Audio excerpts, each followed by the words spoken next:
And I think these guys are looking at us like just seeing how far we're going to take it. You know, like just finally the girls get out of the car and we're about to leave now. But it's been way too long, and we already dropped off one of their girls, and then another one of their girls got into the car with us. It was just somehow you're like plus one girls. Right. And so as we're about to leave, there's a tap on Dave's window. Tap, tap, tap. And to this day, the blessing is that he didn't get out of the car. Here's what happened. He rolled down the window, right, all the way down. And then he thought to himself, no, you know what? I don't want to be disrespectful. Let me get out of the car. And so he was rolling up the window, but with the intention of getting out of the car. And before the window raised, a fish just comes through the little space and bam, tags him right in the face. And I'm like, Dave, let's get out of here. And he's disoriented. He doesn't know what's going on. He's got a VW car, like not a Rabbit, but one of those kind of like a Golf. Yeah, it's a Golf, exactly. And he's having trouble with the window. It has this weird functionality. It goes halfway down, and then it just won't go up, right? And he gets clocked again. And I'm like, Dave, let's get out of here. And there's no getting out of the car. That's not an option, right? We're surrounded by dudes. I reach over to try to raise his window. I get grazed. Mm-hmm. And I'm like, Dave, I didn't come to get punched. Like, please just start your car. Let's get out of here. And so he takes a good 3 licks from somebody. We don't even know this guy. Finally, he starts the car, raises the window. We drive off. And this is the part that sounds unbelievable. It's 100% true. It's a cul-de-sac, right? Oh, no.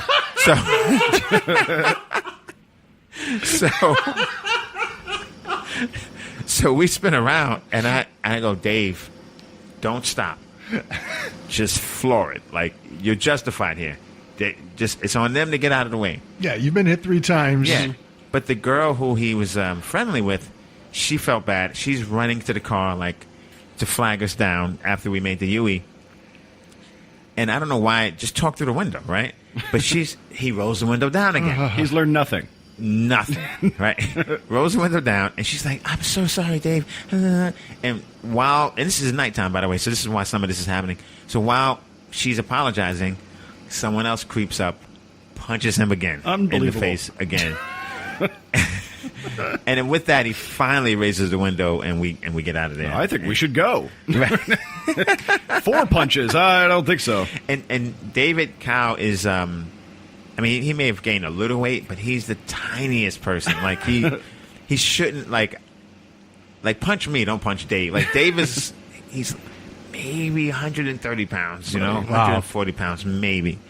And well, that's the thing, it's like hit the guy who you don't feel you need to worry about hitting you back. And also he kind of had a name for himself, so there may have been already a little bit of like, jealousy or just sort of wanting to put him in his place kind of Hollywood, thing. Yeah.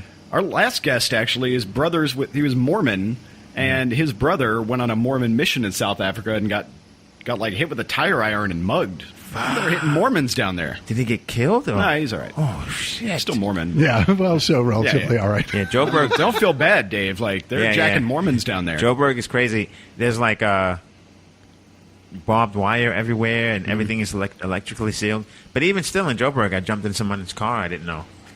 I was walking. Uber.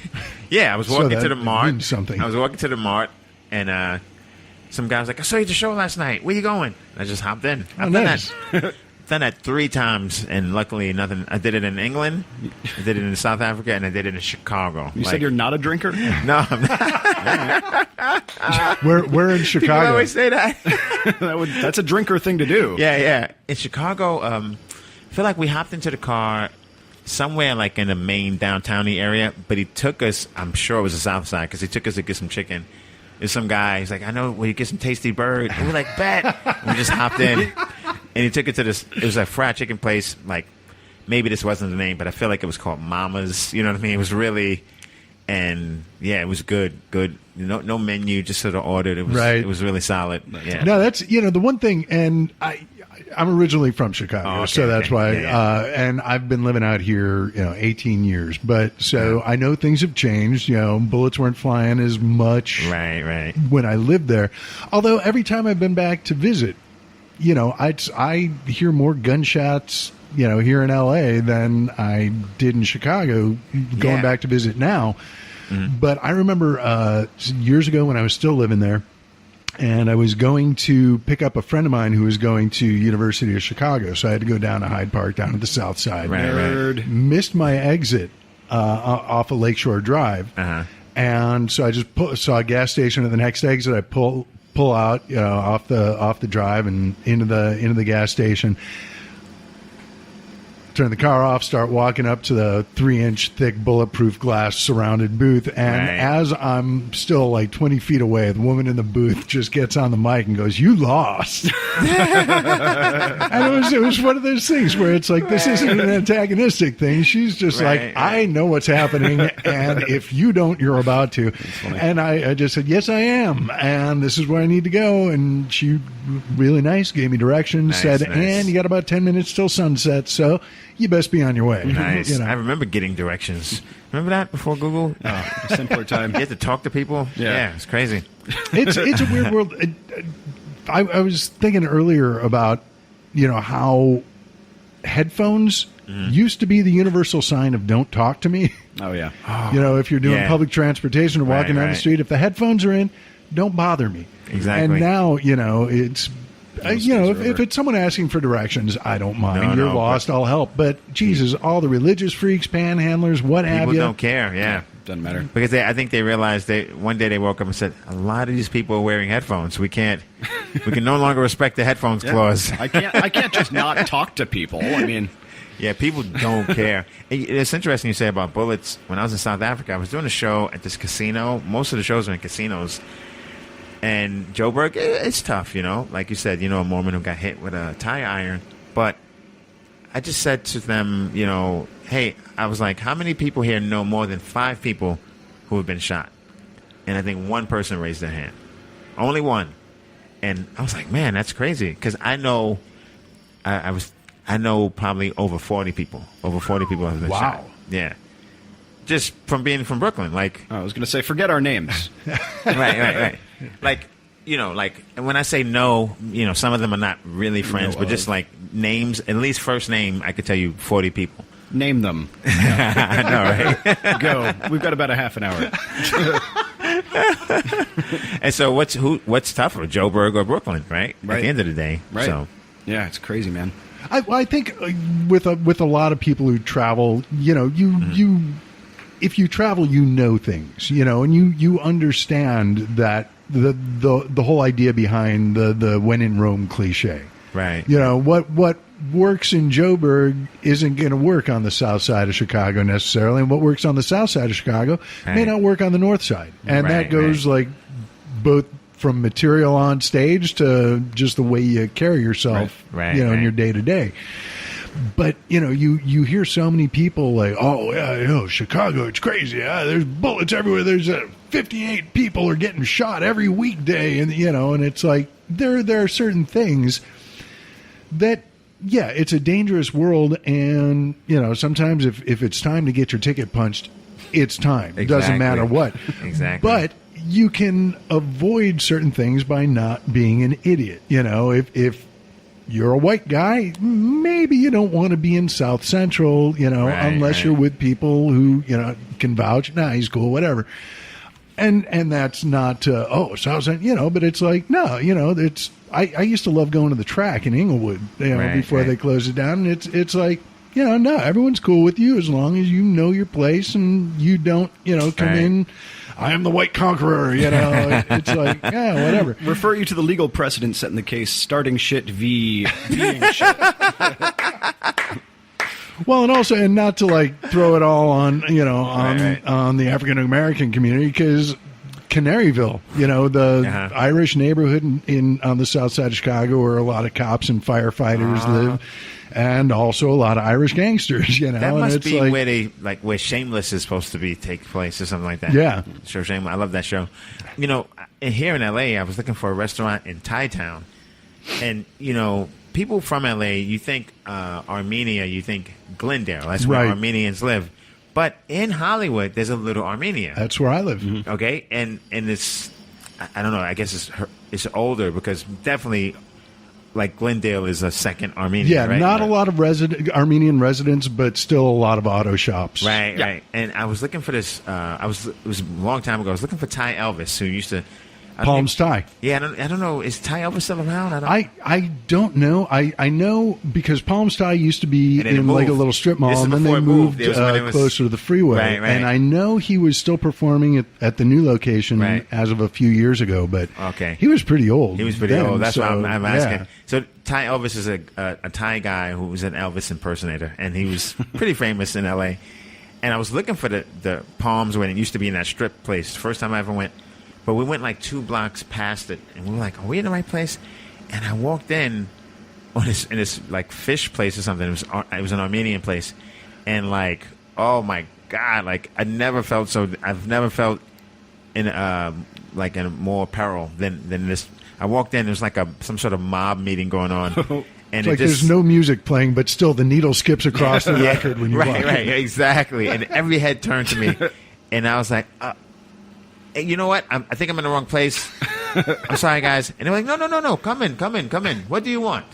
And I was like, Thai food? I want to leave. yeah. And I'm just like, Thai Elvis, this guy sings, he's Thai. And they were like, okay. And then once they sort of, I think when that deer in headlights look served me well because they were like, this guy doesn't know his ass from his elbow. Right. Okay, get out of here. This time, you go. Right. Yeah. It was, I still remember it. I think the whole thing was what did I hear? What had they wanted to, Right. But I truly hadn't heard anything. So That's basically my strategy going through LA life is looking too helpless to screw with. Yeah, It's yeah. like I'm too confused. I'm clearly in way over my head in every situation. Right. I have nothing you want. Yeah. That's a good way to be, Just pity. Well, I especially think- if you don't have any riches, visible riches that they would want. Yeah. Nothing. But I remember years ago I was in New York for the CMJ Music Conference. I was with a friend of mine. We were walking. We were looking for this toy store, Little Ricky's, where Pee Wee Herman used to buy a lot of his stuff. And we took a wrong turn, and we're in Alphabet City. And Oh, wow. my friend is like, "Okay, we need to turn around and go now." I said, "No. We need to walk to the end of this block and walk around the block and get us back to where we're going." And she's like, "Why the fuck would we do that?" I said, "Because if we turn around, all these folks sitting on their stoops looking at us are going to know that we don't belong here. Right, If we keep right. walking and acting like, you don't know us because you haven't seen us in the neighborhood, but You should have just yelled, We're "I left just the walking." coffee pot on," and started Right. running the opposite direction. Exactly. That's a good call. Now the move I would do is I would pretend to get a phone call. Oh, the fake phone call. And, okay, like that. The made hospital. Me change I'm on my way. Right. What'd you say? The case of talk shit v. Being shit. Yeah. Well, we kind of alluded to a couple. Do you have any other good, any terrible shows, any heckling experiences? Oh man, I have a bunch. I was here in L.A. I was doing a show. I came to a show. It was in an Italian restaurant, and I get there, and the comics are like, "This crowd is awful." Like I got there mid-show because I had another show. Like, this crowd is awful. They're like, the host was black. And he was like, already. oh God, I hate those shows. Right. Wait, what? Already some heckler had dropped an N-bomb. It was just crazy. Ooh. And so I was like, okay, noted. I believed them. I did not believe them. But I get on stage, and yeah, they were a little all over the place. But I start getting them, right? I'm getting them. And there's one group, they're heckling, but they're good hecklers. Like they're not Right. like, you suck. They're more like, yeah, that's right. And I did the same thing. Oh, It's yeah. annoying. It's fucking up your timing, but it's not malicious. Right, but you deal with it. And he was really into the show, really supportive, and it's so crazy. And to my right, there's guys, a couple, and there's this hate emanating from them, right? Hate. But I'm like, I get my tunnel vision going, and I just don't acknowledge them. I don't deal with them at all. And I'm really getting them. I think I'm supposed to do 25 minutes maybe. I'm 15 minutes in. I'm rolling, right? I'm rolling. They hate me, but okay, fine. Like, And it's everyone else in the room is one at table, the very least cool. everyone with else it. is kind of having as much fun as they can have, even though they're chatty and all that kind of stuff. Mid-show, about 15 minutes in, I hear this video, like noise or something, like not exactly a cell phone, but a lot of noise. I look over, and it's that table that hates me, and he's watching a video on his phone. Like, he just would not be outdone, right? And so I was like, because now I'm like, I've worked hard to like ignore you guys, the looks, which is not